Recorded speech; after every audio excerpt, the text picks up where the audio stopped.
Every manufacturer has those coasters they're proud of, ones that thrill guests over and over for years and years. But for one reason or another, some of their creations bite the dust. A lot of these are old, outdated, or bad, but some of them are actually very good and left us way too soon. Today, let's celebrate the good ones. This is every manufacturer's best defunct coaster.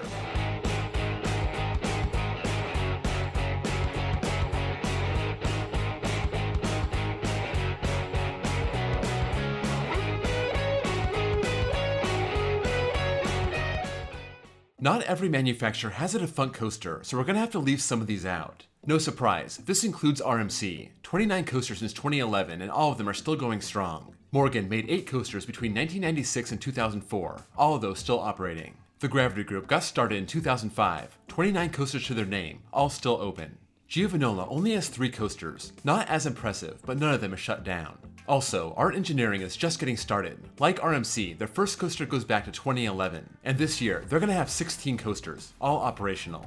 Let's start with a defunct manufacturer, Aerodynamics, and this really came down to 2 coasters, both suspended.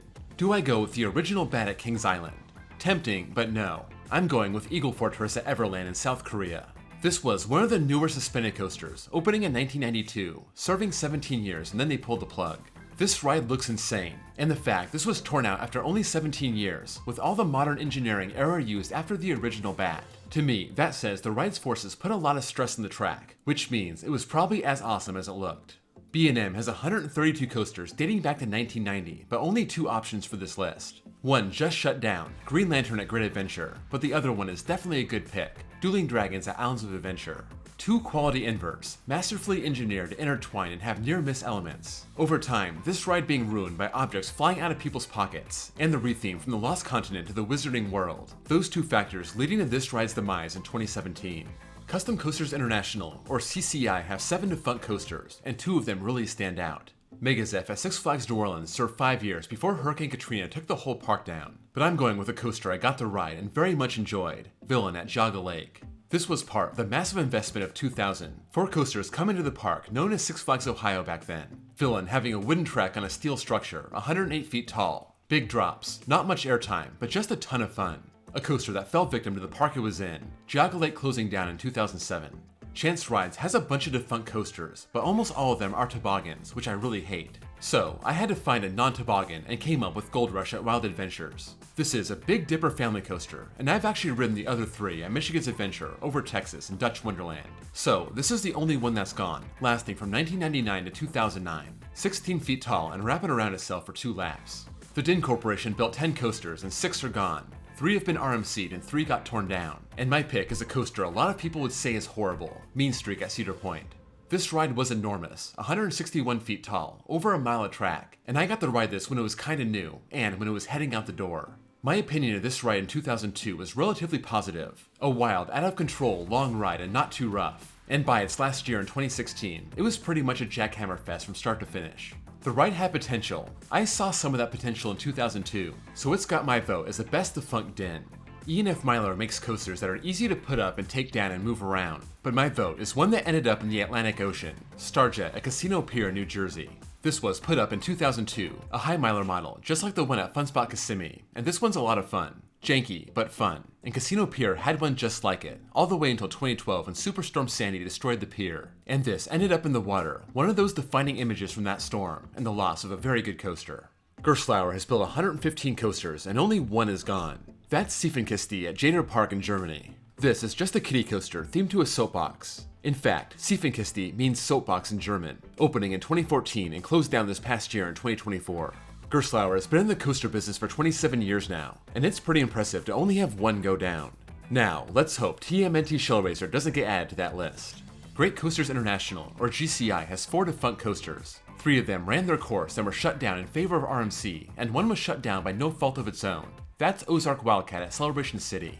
This was the big new addition by Silver Dollar City when they turned Branson USA into Celebration City in 2003. 80 feet tall, 2,600 feet long, but when the park went under in 2008, that marked the end of Ozark Wildcat, only lasting 5 years. Hopkins has 2 coasters that are officially defunct, a Wild Mouse in Japan and Dragon at Adventureland, but I think we can stick a fork in a coaster that hasn't operated for 15 years, Cliffhanger at Ghost Town Village in North Carolina. 90 feet tall, 2,000 feet of track, 1 giant loop. This is an interesting coaster that's still there, but I would be stunned if it ever operated again. Intamin has a few great options. Of course, we have Volcano at King's Dominion. That was a fan favorite. We have King Dakar. That wound is still super fresh, but I think it's King Dakar's predecessor that gets this honor. Top Thrill Dragster at Cedar Point. I think Top Thrill 2 is a new coaster, a totally different experience than Dragster. And I think the power of Dragster, combined with the comfort of the trains and a smooth track, makes this better than King Dakar. And my personal top-ranked defunct Intamin. Jinma is a tough one to judge. I've never ridden any of their coasters, and they have a ton of them. So I'm going with Suspended Looping Coaster at Oasis Happy World in China. This looks like a weird cross of a Vekoma SLC and a B&M invert. 4 inversions including a Cobra roll. And it may have been a rough mess, but it looks like it had potential to be a good ride. Opening in 2015 and closing down with the park in 2018 or 2019. Mack Rides has built 173 coasters, and not even 20 of them are gone. And, as far as I can see, nothing that exciting. Therefore, I have to go with Sand Serpent at Busch Gardens Tampa as their best defunct coaster. This started at Busch Gardens Williamsburg, moved to its sister park in 2004, and removed in 2023 to make room for Phoenix Rising. Maurer is about to have a new best defunct coaster, Hollywood Rip Ride Rocket, assuming this doesn't get moved to another park after its closure in September. But for now, we had to find another one of their 68 coasters. 9 are gone, and I'm going with G-Force at Drayton Manor. This is their vertical X-Car model, starting with an 82-foot vertical lift, having that weird bent Cuban 8 inversion. A very short ride, but with some very sharp and weird angles. This opened in 2005 and closed in 2018, finally removed in 2020. PAX is a Russian manufacturer that has built 41 coasters. About a quarter of them are already gone, but the one that caught my eye is Cobra at VVC Wheel Park. This looks like a Schwarzkopf shuttle loop out of some crazy dream, but this has a lift system that takes you up a vertical spike, down into a loop and up another spike. This got its start at another park in 2002, moved here in 2009, and closed down with this park in 2015. Pinfari has built 199 coasters, and most of them are portable, and there is no shortage of defunct Pinfaris. It was a long, hard, painful process to sort through every carnival coaster and see which one was the best, but I settled on Bat Coaster at Antibes Land in France. This is their Express XP56 model, starting at Niglo Land in 2002, had an accident in 2005, moved here in 2007, and 1 year later it was gone. It is a very janky inverted looping coaster, but it looked unique and fun, albeit terrifying. Premier Rides has built 40 coasters and only a few of them are gone. That doesn't mean we have a lack of good options. One of my childhood favorites was Speed the Ride at NASCAR Cafe, a very simple ride but very fun and super marathonable. My pick is Batman and Robin the Chiller at Six Flags Great Adventure, a dual LIM launch coaster. Batman with a top hat, Robin with a Cobra roll, each having a 0G roll and doing it all again backwards. This looked like one of the best rides in Great Adventure's history, but it had a lot of problems and only lasted 10 years, spanning from 1997 to 2007. Philadelphia Toboggan Coasters, or PTC, goes back to the early 1900s, and of their 127 coasters, only 24 remain. So, picking through their 100 plus defunct coasters, I think their best one was Thunder Road at Carowinds. This helped put Carowinds on the map, the first coaster that Taft added to the park after taking it over. 2 tracks standing 93 feet tall and over 3,800 feet of track, looming large in the back of the park. This was removed in 2015 so they could expand the water park. The Roller Coaster Corporation of America, or RCCA, only built 6 coasters and half of them are still around. Son of Beast was a mess. Rattler was a mess. Both of those had pretty bad layouts in my opinion. So I'm going with one that's still standing but hasn't operated in 9 years. Magnus Colossus at Terra Mythica.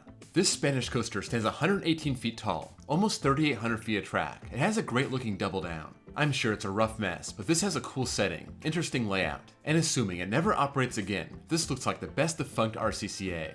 S&S Worldwide has built 42 coasters and only lost 5, but of those 5, you got 3 solid options. Avalanche at Timber Falls looked like a very good wooden coaster. Hypersonic XLC set all kinds of launch records when that opened in 2001, but my pick is their second thrust air coaster, Dodonpa at Fuji-Q Highland, a coaster that had a launch so powerful, people said it felt like they got hit by a truck. A launch so powerful it may have cracked people's bones, and that's why it's no longer in operation.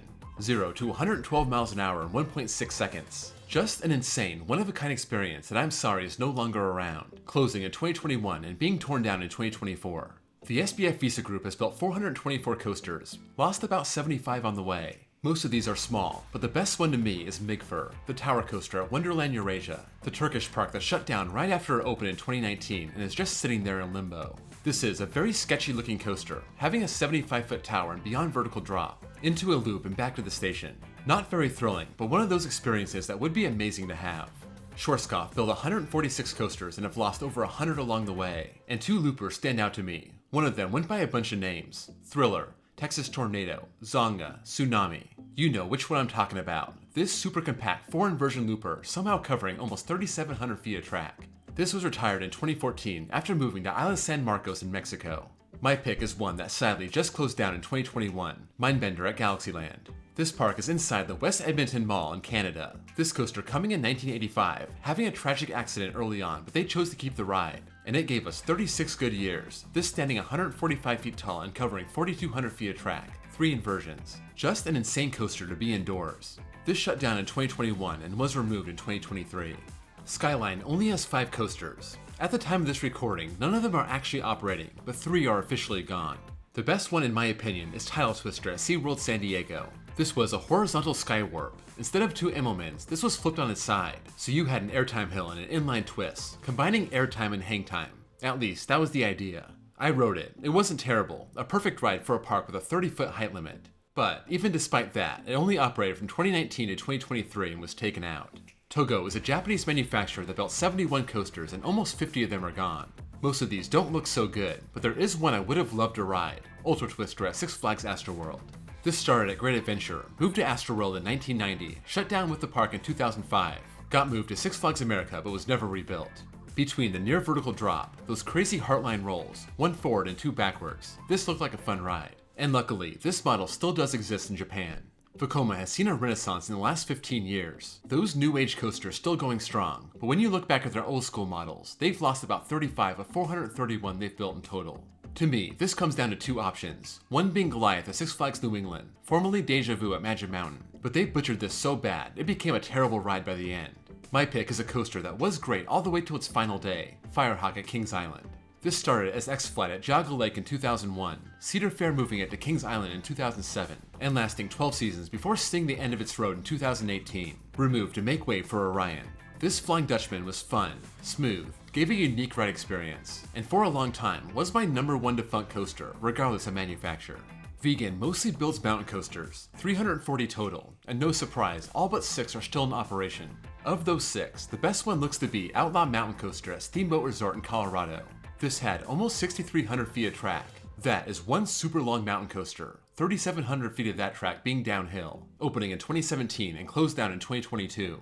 Why would they shut down this cash cow? Apparently to make way for a new gondola. That's too bad, it looks like it was one of the best out there. Zamperla has 398 coasters to their name and 125 are no longer with us. I scoured this defunct catalog and didn't find much, but there was one interesting coaster, Diving Coaster at MeWorld in South Korea. For one, it has a tremendous view of that suspension bridge. It also has a custom layout with an airtime hill high off the ground and a helix, turning into a Wild Mouse coaster, but between that custom layout and great setting, this looked like a good one. This shut down in 2013 along with this park. Last one, Zierer has 200 coasters and lost 42, and once again I had to scour a bit to find one that was worthy for this list. I landed on Jetline at Grunelund. This opened in 1988, one of those Zierer Schwarzkopf models like Liesbergbahnen at Liesberg, featuring steep diving drops and lots of twists and turns, a very compact coaster on a compact plot of land, and unfortunately closed down in 2023 after a fatal accident, the park letting it stand for about a year before deciding to tear it down. That's a wrap on every manufacturer's best defunct coaster. Let me know where you agree or disagree, and what you would have done differently based on what you know or your own experience. If you enjoyed this video, please drop a like, and if you're new here and love coasters, please give me a sub. I want to thank my Patreons. If you want bonus access, bonus content, and have your name listed at the end of each video, check my links below and join. Also, check out my second channel, where I post copyright-free off-ride footage. Thank you all for watching, and I'll see you all next time.